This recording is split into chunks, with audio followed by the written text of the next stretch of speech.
दोस्तों, आज की ये डॉक्टर और एक मरीज के कर्म का सिद्धांत की प्रेरणादायक कहानी सभी लोगों को जरूर देखनी चाहिए, क्योंकि ऐसी कहानियां ही जिंदगी बदलती है। अस्पताल में एक एक्सीडेंट का केस आया। अस्पताल के मालिक डॉक्टर ने तत्काल खुद जाकर आईसीयू में केस की जांच की।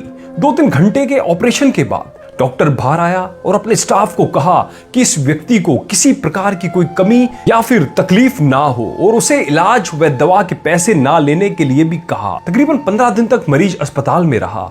जब बिल्कुल ठीक हो गया और उसको डिस्चार्ज करने का दिन आया तो उस मरीज का तकरीबन 2.5 लाख रुपए का बिल अस्पताल के मालिक और डॉक्टर की टेबल पर आया। डॉक्टर ने अपने अकाउंट मैनेजर को बुलाकर कहा, इस व्यक्ति से एक पैसा भी नहीं लेना है। ऐसा करो, तुम उस मरीज को लेकर मेरे चैम्बर में आओ। मरीज व्हील चेयर पर चैम्बर में लाया गया। डॉक्टर ने मरीज से पूछा, राजेश भाई, मुझे पहचानते हो?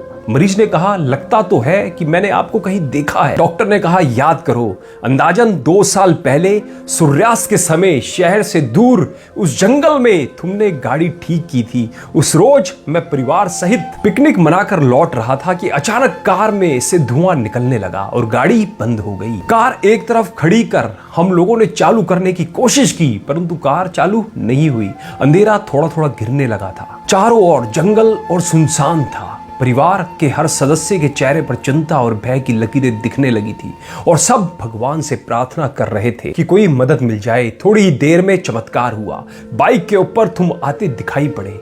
हम सब ने दया की नजर से हाथ ऊंचा करके तुम्हें रुकने का इशारा किया। तुमने बाइक खड़ी करके हमारी परेशानी का कारण पूछा। तुमने कार का बोनट खोलकर चेक किया और कुछ ही क्षणों में कार चालू कर दी। हम सबके चेहरे पर खुशी की लहर दौड़ गई।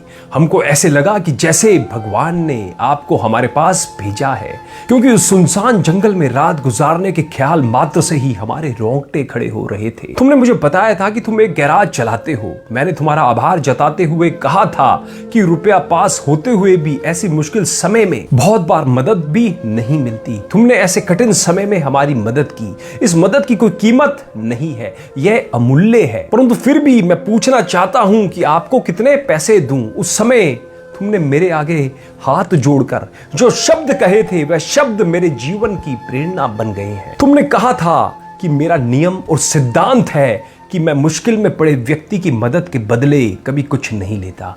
मेरी इस मजदूरी का हिसाब भगवान रखते हैं। उसी दिन मैंने सोचा कि जब एक सामान्य आय का व्यक्ति इस प्रकार के उच्च विचार रख सकता है और उनका संकल्प पूर्वक पालन कर सकता है तो मैं क्यों नहीं कर सकता। और मैंने भी अपने जीवन में यही संकल्प ले लिया है। 2 साल हो गए हैं, मुझे कभी कोई कमी नहीं पड़ी।